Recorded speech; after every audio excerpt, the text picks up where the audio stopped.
When I was a kid, I took karate, and this karate was special. It was more like discount boot camp than an actual karate. We learned a lot of respect there, to say the least. And one time, when I was around 7, I told my grandma no. This did not go well. I don't remember what I told her no for. It was probably something like go eat your vegetables or clean your room or something. I told her no.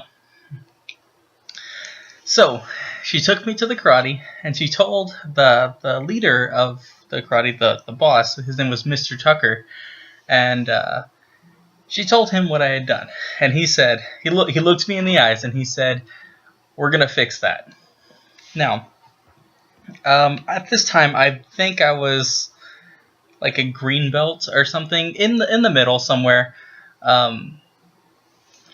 And I was not very confident. I was not very good at karate. I resembled a bowling ball in that I couldn't see my feet. I was not a good person for physical activity.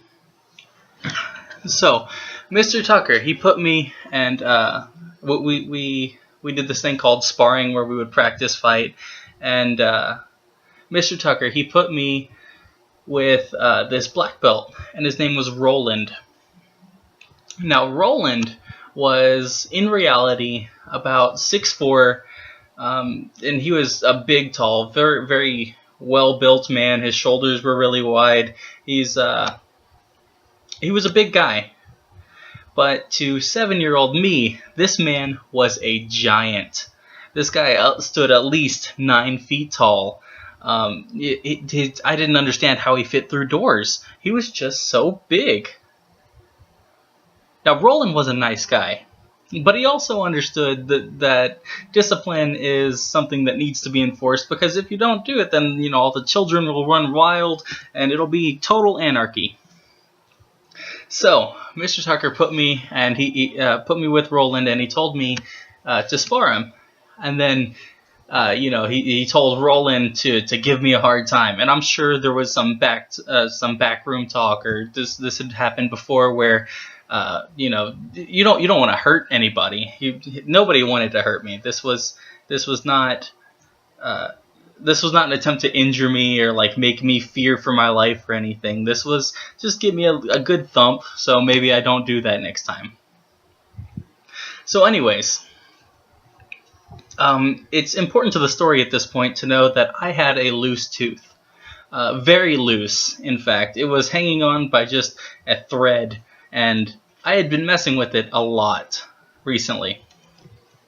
So, I go to fight Roland, and I go and I punch him as hard as I can in the stomach, and he just does not move. The first thing he does is bend down, he gets right in my face, he lifts up his hand, and he goes and he taps me right in the face, right in the mouth, and my tooth came out. So this guy just taps me right in the face, and he sees my not loose anymore, he sees my tooth just fall out of my face, and he freaks out. He felt so bad, he actually started crying. And he was like holding me. He's like, "I'm sorry, I didn't mean to do it. I didn't want to hurt you. I feel really bad." And Mr. Tucker came in, and he's like, "What happened?" And this whole time I am silent because I am loving this. So Roland explains to Mr. Tucker that he must have hit me too hard, and that he knocked my tooth out. And Mr. Tucker looks over and he sees me not crying. I'm just trying my hardest to fight back a smile. And Mr. Tucker says, he's fine. And I didn't get punished anymore that day, because I had made Roland cry.